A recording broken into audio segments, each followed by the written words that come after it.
아, 오늘 이제 본문에 보면 바울이 아그리빠 왕 앞에서 자신이 그 무죄함을 변론하는 그런 대목이 이제 진행되고 있다라는 것을 우리가 보게 됩니다. 근데 바울은 이 아그리빠 왕에게 자기의 그런 무고함을 증명을 하는데 굉장히 겸손한 자세로 대하고 있다라는 것을 보게 됩니다. 2절, 3절 보십시오. 아그리빠 왕이여, 유대인이 고발하는 모든 일을 오늘 당신 앞에서 변명하게 된 것을 다행히 여기나이다. 특히 당신이 유대인의 모든 풍속과 문제를 아심이니이다. 그러므로 내 말을 너그러이 들으시기를 바라나이다. 자기가 무죄하고 자기를 이렇게 어렵게 하는 상황 가운데서 굉장히 신경이 거칠어지고 예민할 수도 있는 상황에서 바울은 자기의 중심을 잃지 않고 자기의 도리를 다하고 있다라는 것을, 자기의 무고함을 굉장히 겸손한 자세로 증언하고 있다라는 것을 보게 됩니다. 보통 이 자기가 억울함을 어필하기 위해서 굉장히 이렇게 화가 난 상태로 이야기를 하게 되면은 상대방에게 더 필요 없는 이렇게 분노를 일으키게 되죠. 그래서 잠언 15장 1절에 보면 유순한 말은 분노를 쉬게 하거니와 과격한 말은 사람의 노를 격동하게 하느니라 라고 그렇게 말씀하고 있는 것입니다. 이 말씀을 보면서 성경에 참 우리가 그런 인생의 난제를 만날 때 지혜롭게 대처할 수 있는 그런 좋은 그런 교훈이 참 많이 있다라는 것을 깨닫게 되는 것이죠. 이렇게 바울은 겸손한 자세로서 자기의 그 무고함을 설명하는데 한결같이 일관되게 집중적으로 자기의 그런 무고함을 증거한다라는 것을 우리가 보게 되는 것입니다. 바울은 자기의 무고함을 증명하기 위해서 이번에도 한 가지 사건에 완전히 붙들려서 그 사건을 증거를 합니다. 그것이 무엇이냐면 다메섹 도상에서 예수님을 만났던 그 사건. 그러니까 바울은 완전히 집중된 인생을 살았습니다. 바울에게 삶에 흐트러짐이 없고 열매가 많았던 이유는 무엇이냐면 그의 삶이 흐트러졌기 때문이 아니라, 많은 일을 벌려놔서가 아니라 오직 그리스도의 이름을 높이는 일에 그가 헌신되었었기 때문에 그는 많은 열매를 맺는 그런 삶을 살 수 있었다라는 것을 우리가 알게 되는 것이죠. 이사야서 11장 10절에 보면 이새의 줄기에서 한 줄기가 나와서, 이새 씨에서 한 줄기가 나와서 만민의 기치로 세워질 것이다 라고 그렇게 말씀합니다. 여기서 기치가 뭐냐면 영어로 배너라고 그럽니다. 배너, 깃발을 이야기하는 거예요. 깃발. 그러니까 여기서 이새의 씨는 무엇을 이야기하는 것이냐면 예수 그리스도를 의미하는 것인데, 예수 그리스도가 높이 들어 올려져서 만민이 그 깃발을 보고 모이게 될 것이고, 그 깃발을 중심으로 모일 때에 구원의 역사가 일어나게 될 것이다. 그래서 이방 백성들이 다 그 기치가 되는 이 깃발 아래로 모이게 될 것이다 라고 그렇게 예언을 하고 있는 것이죠. 세상에 어떤 고통받는 영혼들, 그리고 어떤 피부와 종족과 언어와 문화가 다르고 어떤 고통 가운데 있는 영혼들도 인생의 해결책은 하나인 것입니다. 그 깃발을 바라보는 것입니다. 그 깃발을 바라볼 때 영혼이 살아나는 역사가 일어나는 것입니다. 근데 바울이 했던 일이 무엇인가? 그 깃발을 높이 들어 올리고 한결같습니다. 집중합니다. 흐트러지지 않습니다. 어디에 있든지 다메섹 도상에서 만났던 이 한 가지 붙들고 그것을 증거하는 인생을 그가 살아가게 되는 것입니다.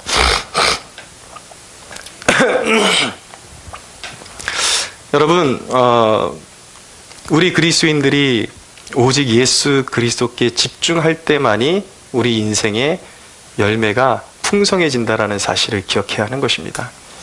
산만해지고 그리스도께 붙들리지 않으면 인생이 산만해지고 열매 없는 삶을 살아갈 수밖에 없는 거예요. 그래서 여러분, 우리 그리스도인들은 당연히 바울처럼 예수 그리스도를 인생에 우리의 깃발로 높이 들어올리는 그런 인생을 살아야 할 줄로 믿습니다. 여러분, 그것이 선택권이 아니라 너무나도 당연한 것이에요. 우리 그리스도인들에게는 예수 그리스도를 높이 어디에 가든지 그 이름을 높이 들어올리는 것이 당연한 것이 되어야 하는 것입니다. 왜입니까? 몇 가지 이유가 있습니다.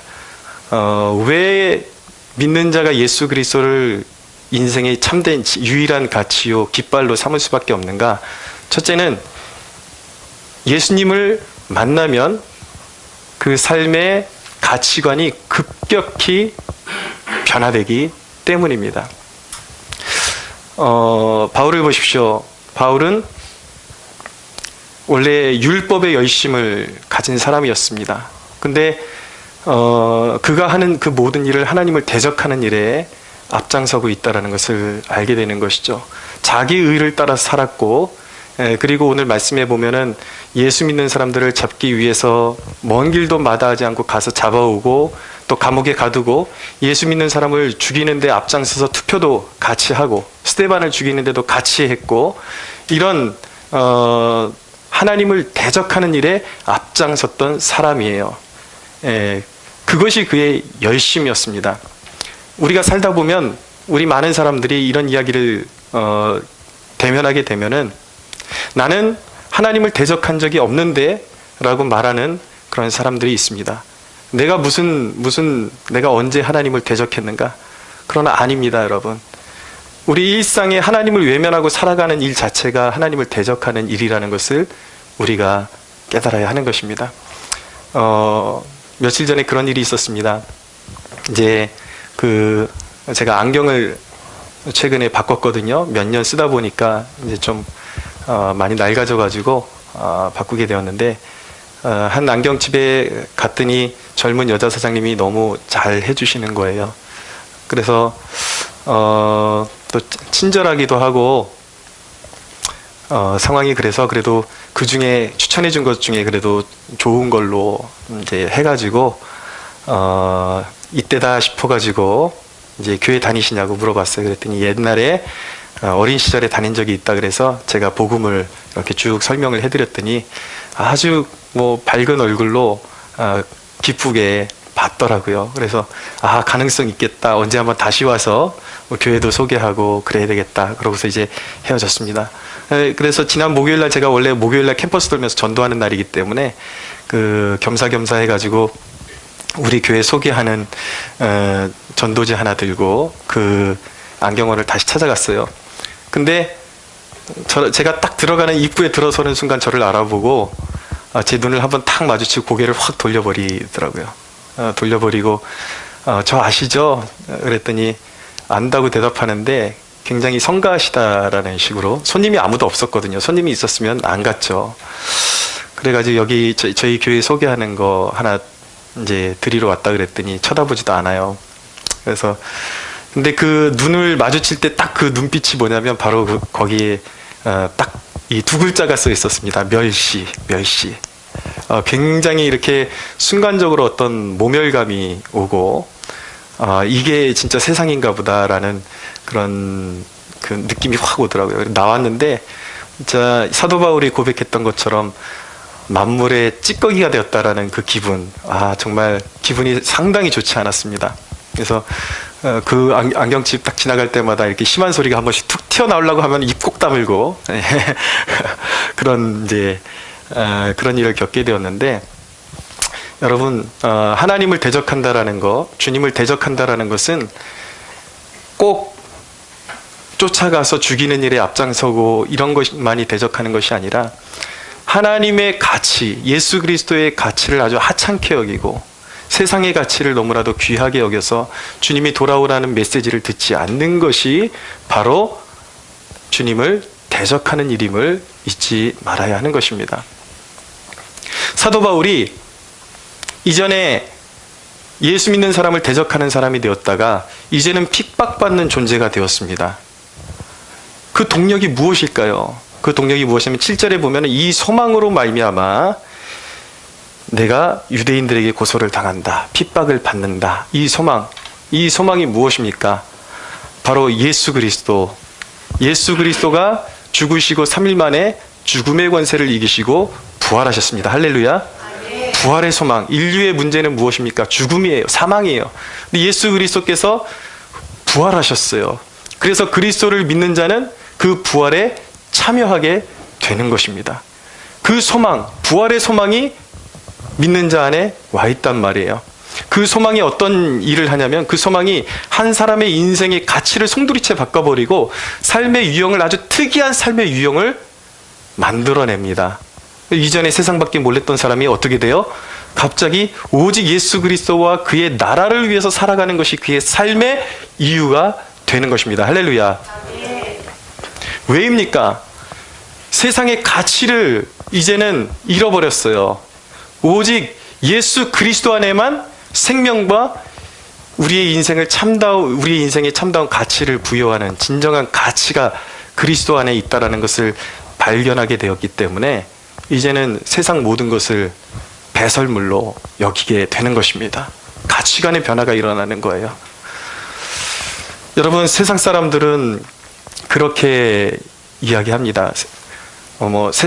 세상에 아쉬운 소리 안 하고 그냥 착하게 살고 아쉬운 소리 안 할 정도로 내 노력으로 살면 되지. 하나님은 무슨 하나님이냐? 예수님은 무슨 예수님이냐? 예수님 없이도 나는 내 마음에 떳떳하게 살 수 있고 한평생 그런 거에 신경 쓰지 않아도 그냥 내 열심히 살아서 남에게 피해 안 끼칠 정도만 되면 나는 훌륭한 삶을 살 수 있다고 생각한다라고 많은 사람들이 그렇게 이야기하죠. 근데 성경은 그것을 무엇이라고 이야기하는 것이냐면 자기의라고 이야기하는 거예요.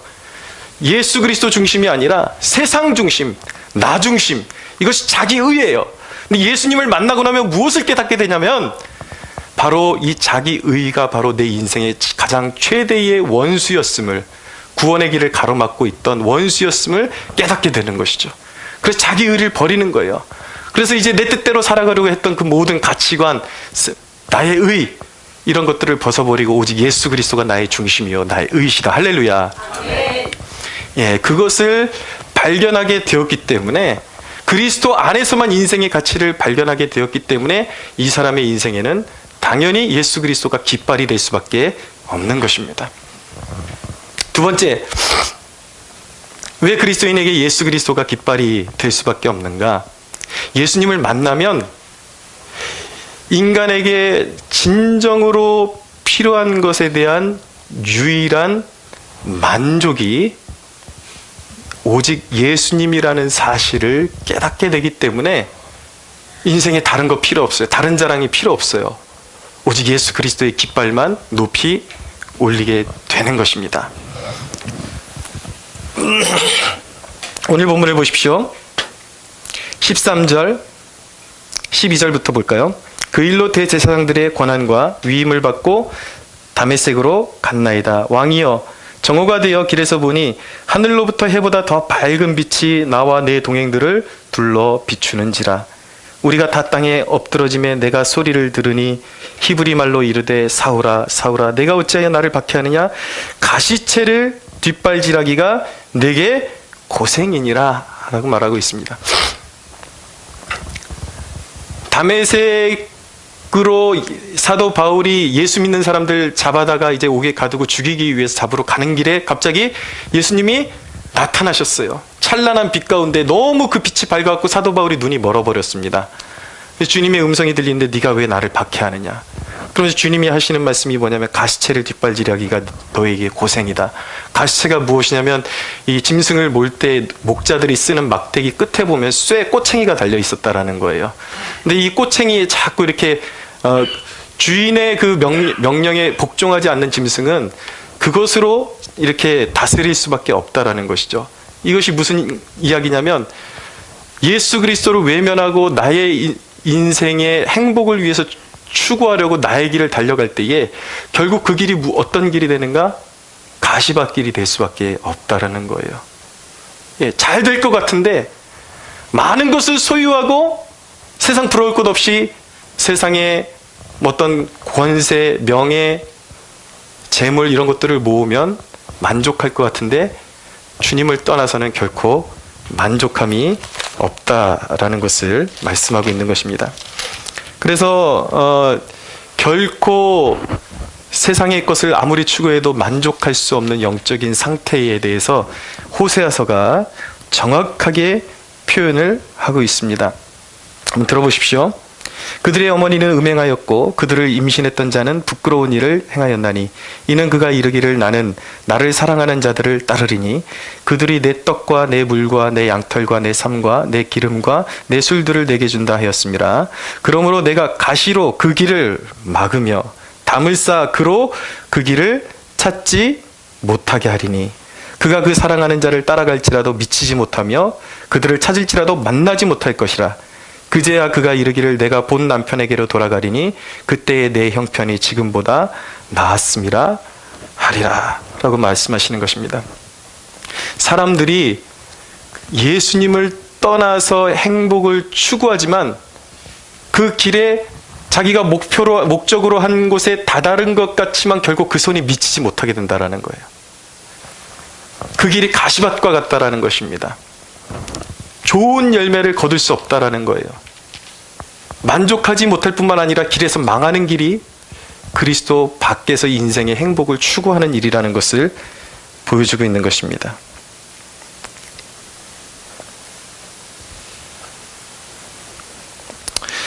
여러분, 왜 인생이 모아도 만족함이 없고 세상의 모든 것들을 다 이룬 것 같지만 그럼에도 마음에 그 삶에 만족함이 없는지 아십니까? 인간이 영적인 존재이기 때문에 그렇습니다. 하나님이 사람을 지으실 때 영적인 피조물로 지으셨어요. 하나님이 좌정하셔야 되는 마음의 좌소가 있습니다. 그것이 채워지지 않으면 결코 인간은 만족이 되지를 않는 거예요. 여러분들 흔히 연예인들 고백, 너무나도 흔한 고백 들어보셨습니까? 세상에 그럼 인기를 다 얻은 것 같은데 그들이 늘 삶의 한복판에서 고백하는 것이 무엇입니까? 너무 외롭다라는 거예요.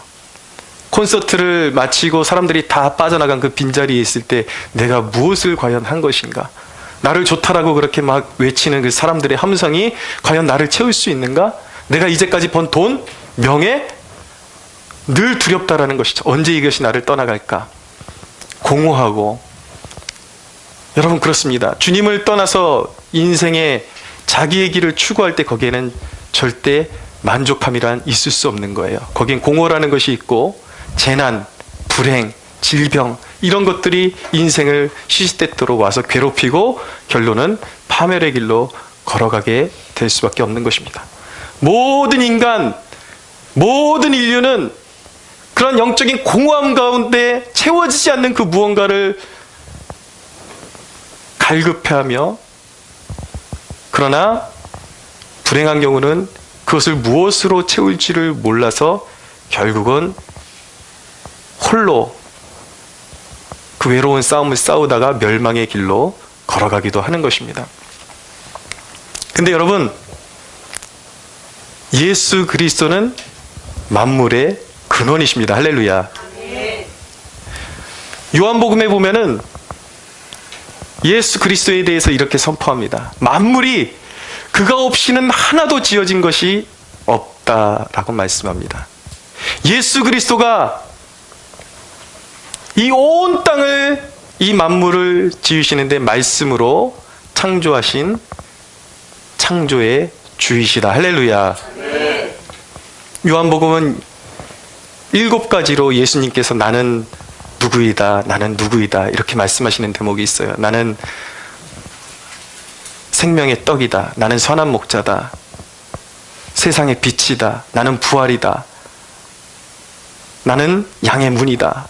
이렇게 예수님께서 에고 에임이라고 그러거든요. 나는 무엇이다. 근데 여러분, 이것이 아주 깊은 의미를 가지고 있는 것입니다. 괜히 성경이 그렇게 기록한 것이 아니라 모세를 하나님께서 가시떨기 가운데서 만나셨을 때에 모세가 당신의 이름은 무엇입니까? 라고 물어보았을 때에 주께서 말씀하십니다. 나는 스스로 있는 자이다. 나는 내 자신이야. 나는 누가 창조한 것이 아니라 나는 창조주이고 나는 내 자신이야. 그것은 무엇인지 아십니까? 예수님께서는 나는 생명의 떡이다, 나는 세상의 빛이다 라고 말씀하신 것은 무슨 의미를 가지고 있냐면, 내가 구약시대부터 선자들을 통해서 모세에게 나타나고 모세에게 말씀하고 선자들에게 말씀하고 주의 종들에게 말씀을 전해주었던 야훼, 그가 바로 나다. 할렐루야. 무슨 말씀입니까? 그리스도가 만물의 근원이라는 거예요.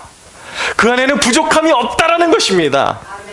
세상 사람들은 자기의 만족을 위해서 지푸라기 같은 것들, 그것으로 행복을 찾기 위해서 쫓아다니지만, 그러나 예수 그리스도를 너무나도 시시하게 바라보지만, 목수의 아들이신 예수 그리스도, 십자가에 달리신 예수 그리스도가 만물의 근원이라는 거예요. 할렐루야. 그러므로 여러분, 세상의 모든 것을 다 가졌을 때 사람이 만족하게 되는 것이 아닙니다.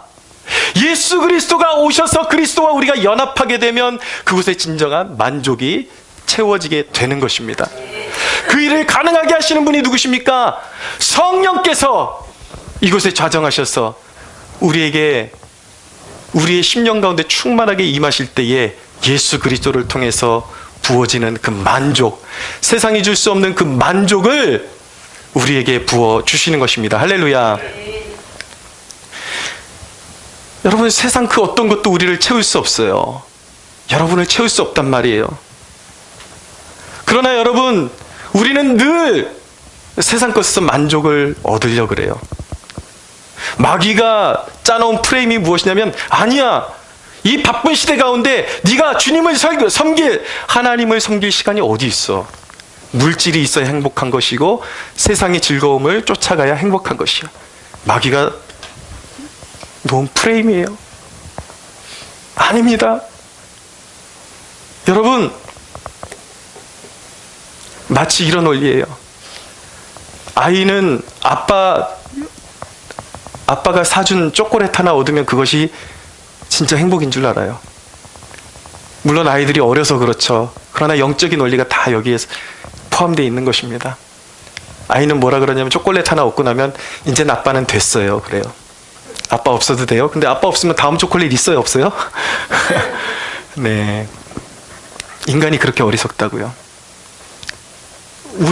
여러분, 우리의 진정한 만족은 오직 예수 그리스도께 있어요. 그분을 따라갈 때만 만족이 끊이지 않게 되는 것입니다. 모세가 이스라엘 백성들이 송아지 우상을 만들어 놓은 걸 보고 하나님이 진노하셨어요. 하나님이 슬퍼하셨어요. 하나님께서 모세에게 말씀하셨습니다. 내가 너희 앞에 천사를 보낼 것이다. 그러나 나는 이제부터 너희와 함께하지 않을 것이다. 근데 모세가 하나님 앞에 부르짖습니다. 아니요, 하나님, 우리에게 필요한 것은 저 가나안 땅으로 들어가는 그것이 우리에게 중요한 것이 아니라 하나님이 우리에게 필요합니다. 하나님이 나와 동행하지 않고 하나님 자신이, 당신이 우리와 함께하지 않으신다면 우리를 그 어디도 올려보내지 마옵소서. 사랑하는 여러분, 우리의 간구와 우리의 일생의 소원이 이렇게 되어야 할 줄로 믿습니다. 예수 그리스도, 나의 하나님, 나와 함께 해주십시오. 내가 주님을 떠나선 내 인생에 만족함도 없고 내 인생에 진정으로 채워짐도 없고 나는 길을 잃고 세상에 그 무엇을 얻는다 할지라도 내 영혼에 진정한 쉼과 안식과 만족은 없습니다. 주님이, 여러분, 우리의 마음은 어떠해야 되냐면, 하나님, 차라리 내게 있는 것을 다 걷어가실지라도 주님이 나와 동행하여 주옵소서. 할렐루야. 여러분, 우리가 불순종할 때에 하나님께서 우리에게 어떤 마음으로 우리에게 불러주셨는지 아십니까? 여러분, 하나님께서는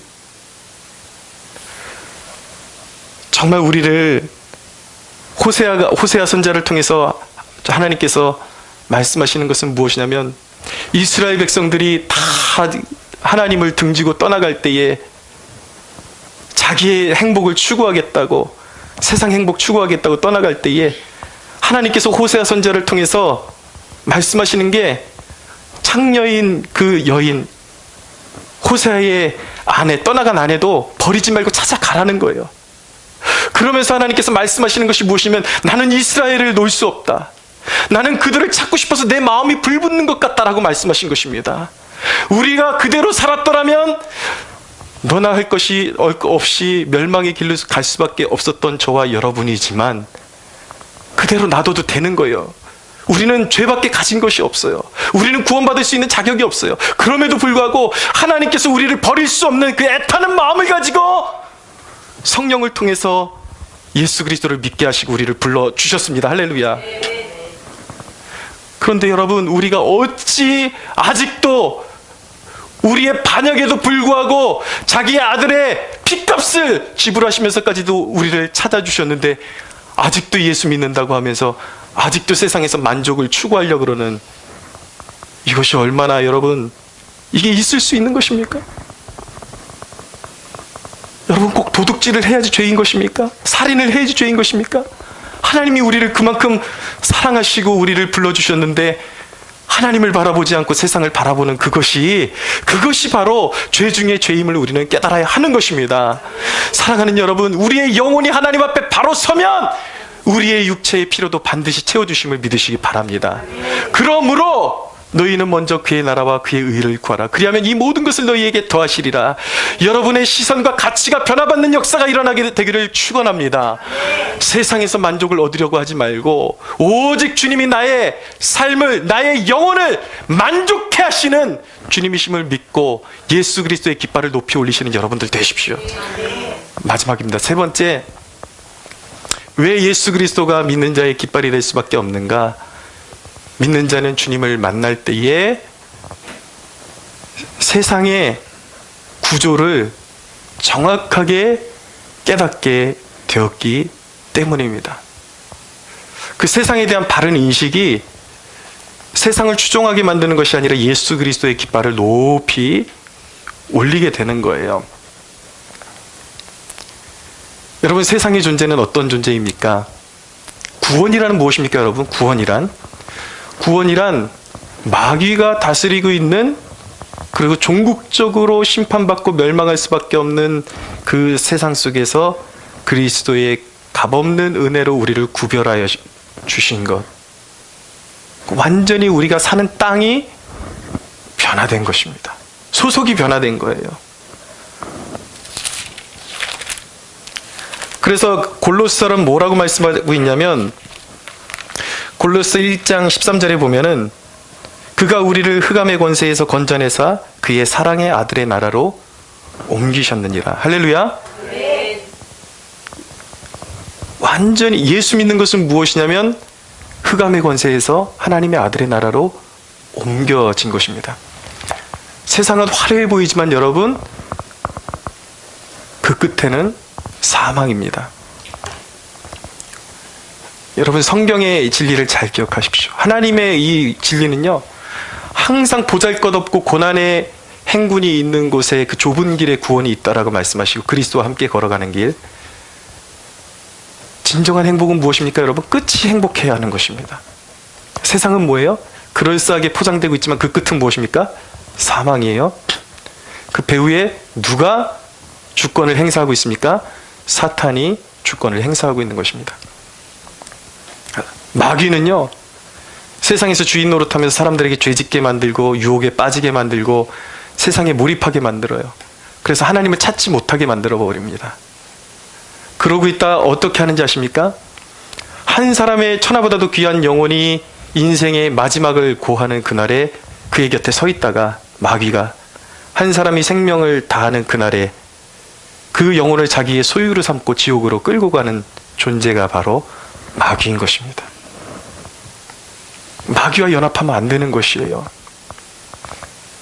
그런데 여러분, 어떻게 예수 그리스도를 주인으로 모셨다는 사람들이 아직도 술 마시고 흥청거리고 술 취하고 음란에 빠져 있고 포르노에 중독되어 있고 불륜에 빠지고 도박하고 화투나 치러 다니고, 여러분, 어떻게 이런 일들이 가능하죠?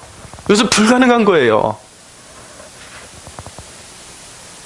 예수를 만났다라는 것은 그 사단이 지배했던 세상에서 완전히 분리되어서 거룩한 땅으로 옮겨졌다라는 뜻입니다. 할렐루야. 여러분, 세상 사람들이 그 알고 있는 거짓된 가치관에서 나와야 돼요. 하나님 나라는 어디에 임하는 것입니까? 예수 그리스도를 믿는 그 사람의 심령 안에 성령으로 임하는 것입니다. 할렐루야. 세상 사람들이 세상에 어떻게 이것을 마귀가 어떻게 속이고 있는지 아십니까? 어떤 이념을 잘 활용하면 이 땅에 하나님 나라를 건설할 수 있다라고 그렇게 사람을 속이는 거예요. 그러나 아니에요, 여러분. 인간이 인간적인 방법으로 이 땅의 유토피아, 가장 행복한 나라를 세워보겠다고 했을 때마다 어떤 일이 일어났냐면 그곳에 독재자가 일어났습니다. 히틀러를 보십시오. 스탈린을 보십시오. 김일성을 보십시오. 김정일을 보십시오. 전부 다 여러분 그들의 공통점이 무엇인지 아십니까? 성경에서 모티브를 얻고 있다라는 거예요. 짝퉁으로 그것을 세상에 이념화시켜서 사람들에게 공평하게 나눠주고 공평한 세상을 만들어 보겠다 그러지만 그들의 열매는 무엇입니까, 여러분?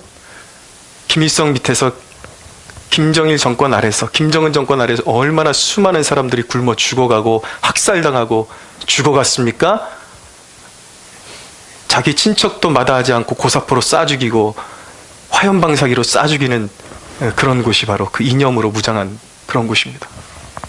모택동이 대약진 운동을 하면서 얼마나 많이 죽었는지 통계가 정확치를 않아요. 최소한 4천만 명 이상이 모택동의 이 공산주의 운동을 통해서 죽임을 당했습니다. 그런데 여러분, 문제는 뭐예요? 이 나라 이 땅의 목회자들, 신학자들이 정신을 차리지 못하고 교회를 사지로 끌고 가고 있어요. 사회주의가 가장 성경에 비슷하다. 이 땅에서 같이 공평하게 나눠주고 공평하게 사는 세상을 우리가 추구하면 이 땅에 정말 살만한 나라가, 하나님 나라가 세워질 수 있다라고 말하지만 여러분, 우리는 이제 단호하게 그들의 거짓됨에서 떠나야 할 줄로 믿습니다. 종교 장사꾼들이에요. 하나님의 나라는 그렇게 임하는 것이 아니에요. 물론 우리가 그리스도인으로서 선한 영향력을 흘려보내고 사회의 제도적인 면도 정비를 해야 합니다. 그러나 여러분, 그 선한 영향력 자체는 믿는 자의 심령을 통해서 성령의 역사로 말미암아 흘러가는 선한 영향력인 것입니다.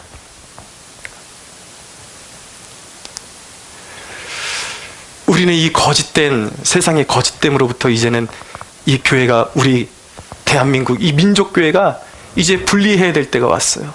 사단에게 속아서는 안 되는 것입니다. 예수 그리스도가 우리 안에 오셔서 하신 일이 바로 그것이에요. 세상과 그리스도인은 섞일 수 없다. 세상에 있는, 몸담고 있는 그 자체가 사망이에요. 심판이에요. 믿으십시오. 그러나 그리스도께서 오셔서 우리에게 하신 일은 무엇이냐면 세상의 그 거짓됨을 깨닫게 해주시고 오직 예수 그리스도 그 자신이 내가 곧 길이요 진리요 생명이다라고 말씀하심으로 말미암아 세상으로부터 탈출하는 출구가 바로 예수 그리스도요, 천국문을 열고 들어가는 입구가 바로 예수 그리스도이심을 우리에게 알게 하신 것입니다.